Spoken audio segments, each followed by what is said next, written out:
Theories of dreaming. Now, first off, we have Freud. Freud's theory is not the most prominent because it doesn't always happen. It can and it does happen sometimes, but it doesn't always happen. Freud's is the first theory. Freud's theory of wish fulfillment goes like this. It came from his belief that all dreams are potentially related to sexual wishes, and that all dream content is potentially related to sexual imagery. He thought the symbolism in dreams was a guiltless way for people to indulge in fulfilling sexual wishes. So, symbolism meaning they don't have to confront it directly on, but they can experience that.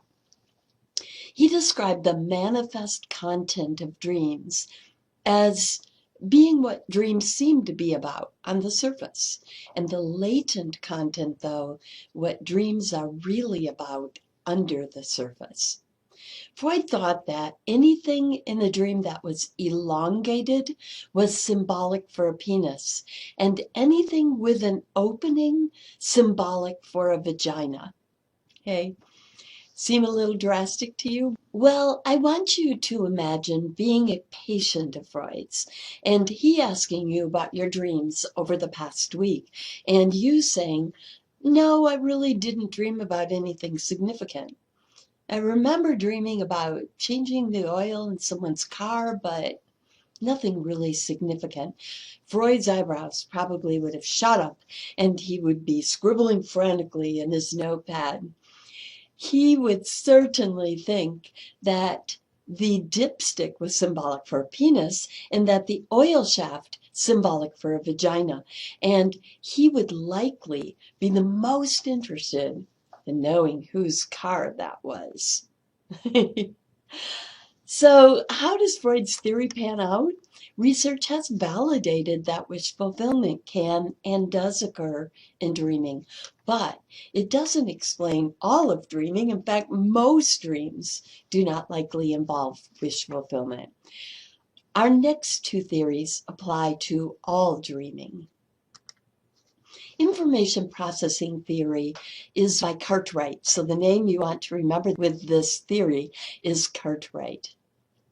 Information processing theory states that dreams, like deep sleep and REM, help us to sift, sort, and organize information and memories. There's ample evidence for this theory. For instance, REM sleep increases after you've gone through a stressful period and after intense learning. So you would need it more than for that process. And REM deprivation especially harms memory. This means that if you can engage in a full night of good sleep after studying for an exam, before the exam, your memory for the material will be better. It also means that if you can spread your studying out over a few nights, all few with good sleep, right, before the exam, you will be at your best. There's also ample evidence for our third theory, activation synthesis theory. And this one is by Hobson and McCarley. Hobson and McCarley. This theory states that neural activity during dreaming is accounted for by random firing of neurons. Random firing. So all these different thoughts, sensations, right? So it's accounted for by random neural firing and also the full-time job of the brain, which is coming up with perceptual hypotheses, remember, to make sense of the incoming stimuli. In this case, the random firing. Now, think about this. The higher cortex works to weave a coherent storyline from these random firings. Our brains are always involved in trying to make sense of things we experience. It's just doing its full-time job.